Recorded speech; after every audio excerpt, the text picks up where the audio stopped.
বৃন্দাবন ঘুরে এসে চরম দুর্ভোগ। খোয়া গেছে সোনাদানা সহ নগদ টাকা। এলাকায় ড্রাগস সহ নেশার জমজমাট আসর। অভিযোগ পঞ্চায়েত সদস্যের। বুধবার ভোর হতেই চুরির ঘটনায় চাঞ্চল্য ছড়ায় জলপাইগুড়ি কোতোয়ালি থানা এলাকার শানুপাড়ায়। ঘটনা প্রসঙ্গে শানুপাড়ার বাসিন্দা ঝুমা রাউত জানান, তার শাশুড়ি ঘর ফাঁকা রেখে বৃন্দাবন ভ্রমণে গিয়েছিলেন। কয়েকদিন যাবৎ তালাবন্ধ ছিল সেই ঘর।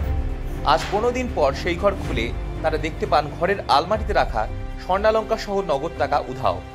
এই খবর ছড়িয়ে পড়তেই চাঞ্চল্য দেখা দেয় এলাকায়। ঘটনার খবর পেয়ে ছুটে আসেন এলাকার পঞ্চায়েত সদস্য গণেশ ঘোষ।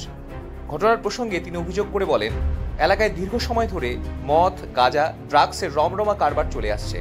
তিনি মনে করছেন এই সমস্ত লোকেরই এই কাজ হলেও হতে পারে। এই বিষয়ে বারবার পুলিশকে জানিয়েও কোনো লাভ হয়নি, যার খেসারত দিতে হলো আজ এই পরিবারকে। ঝুমা রাউত। এটা আজকে সকালবেলা যখন আমি ঘর দুয়ার ঝাড় দিতে আসছি, দেখি এই ঘরটা তালা মারা ছিল, দেখি তালা খোলা। সবাইকে আমি পাড়ার লোককে ডাকলাম, ডাইকে ঘরে ঢুকলাম, দেখি আলমারিও খোলা।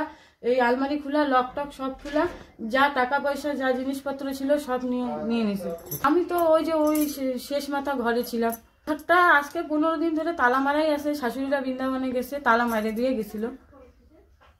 আমার এলাকায় আমরা বারবার পুলিশ প্রশাসনকে জানিয়েছি এখানে মদ, গাঁজা এবং ড্রাগসের কারবার চলছে।